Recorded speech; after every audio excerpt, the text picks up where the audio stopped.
今回はスーパーファミコン版、メガドライブ版、画廊伝説2を比較。同じ画廊伝説2に違いがあるのか見ていきましょう。画廊伝説2、人気シリーズ画廊伝説第2作目。前作の初代画廊伝説は対人格闘ゲームというより ER カンフーのような CP 戦をメインにした対戦アクションゲーム寄りの作りになっていた。画廊伝説2はストリートファイター2のヒットもあり、対人戦を意識した作りのゲームになっている。前作は主人公3人しか選ぶことができなかったが、画廊伝説2は対人対戦を意識し、プレイキャラが全8名とストリートファイター2と一緒になった。システム面は前作3つボタンから4つボタンに変更になり、ライン移動が自ら移動できるようになった。避け攻撃、ぶっ飛ばし攻撃なども使えるようになった。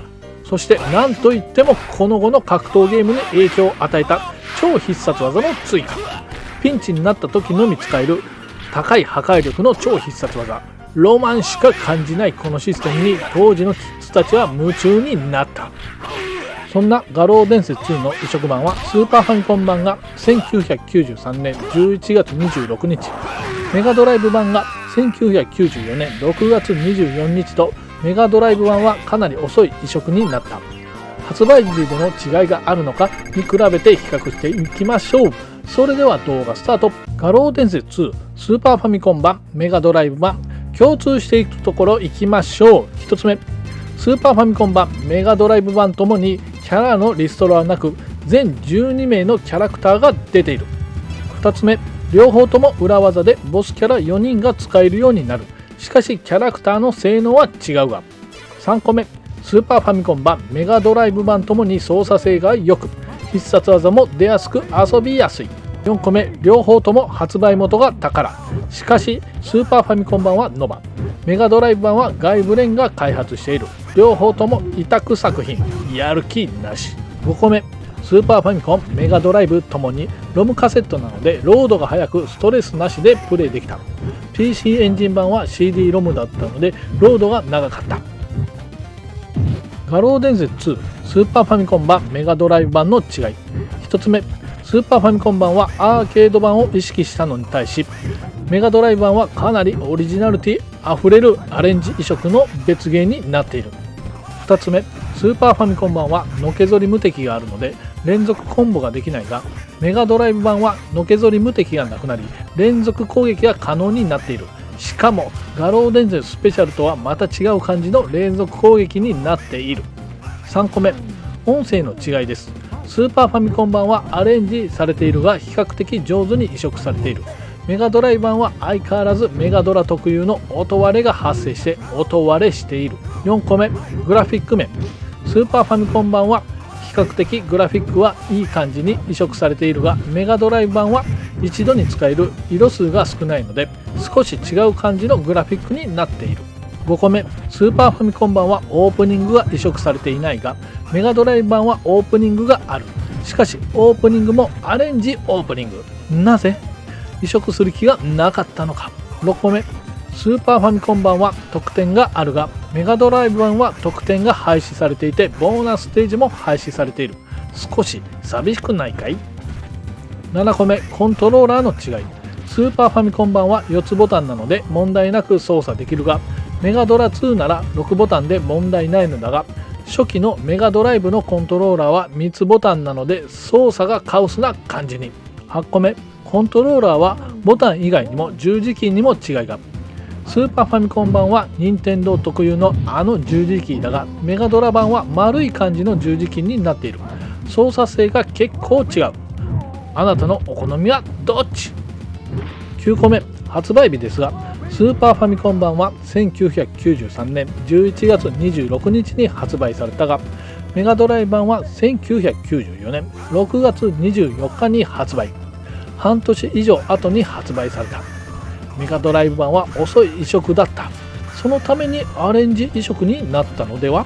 10個目、カセット自体の容量はスーパーファミコン版は24メガビットだが、メガドライブ版は24メガビットと容量が多い。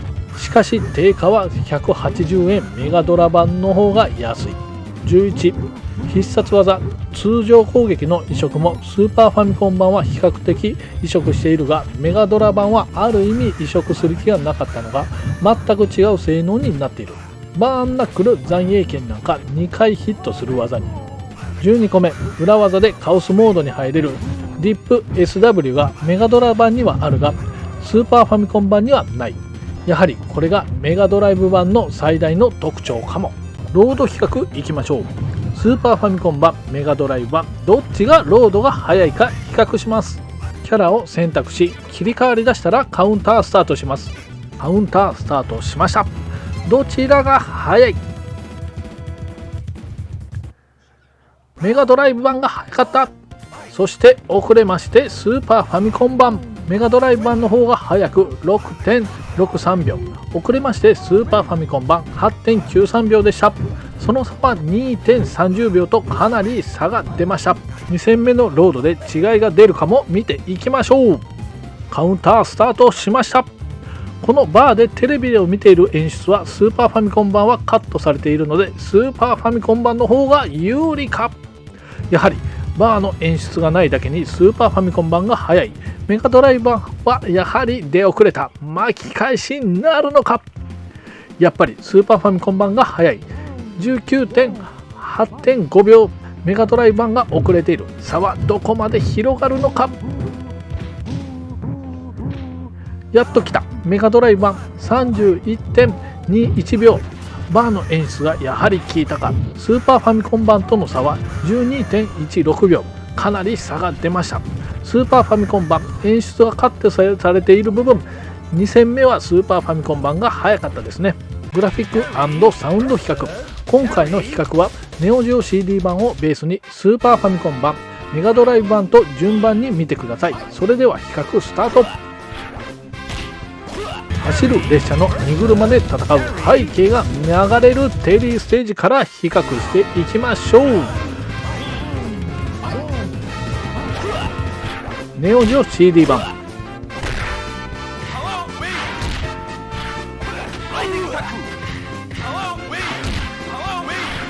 スーパーファミコン版、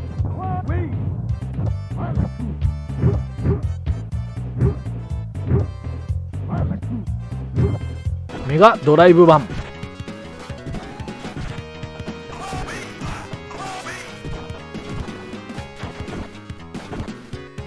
同時比較です。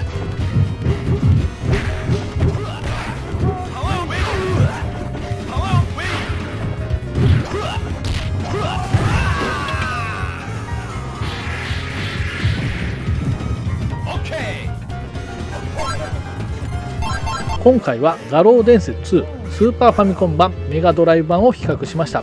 宝の画廊伝説にしては両方納得の移植作品でした。スーパーファミコン版はアーケードを移植しようとし、メガドライブ版は移植を諦め、別ゲーとも言えるほどのアレンジ移植。私の思い出なんですが、当時メガドライブ版よりスーパーファミコン版をプレイしていました。皆さんはどうでした？この頃はスーパーファミコンが圧倒的だったので、カセットの出荷本数はメガドラ版よりスーパーファミコン版の方が多く、その影響で中古価格がメガドラ版の方がめちゃくちゃ高くなってますよね。スーパーファミコン版は安かったら100円ぐらいなのに、メガドライブ版は8000円ぐらいに高騰してますよね。やばいぐらいに高くなっているので、メガドラミニ2に収録されているので、そちらでプレイした方が簡単にプレイしやすいかも。皆さんはどちらの画廊伝説2が思い出深いですか？コメントよろしくお願いします。いろいろと動画も作っているので、そちらの方もよろしくお願いしますね。今回の動画はここまでです。また次回別の動画でお会いしましょう。それではバイチャー。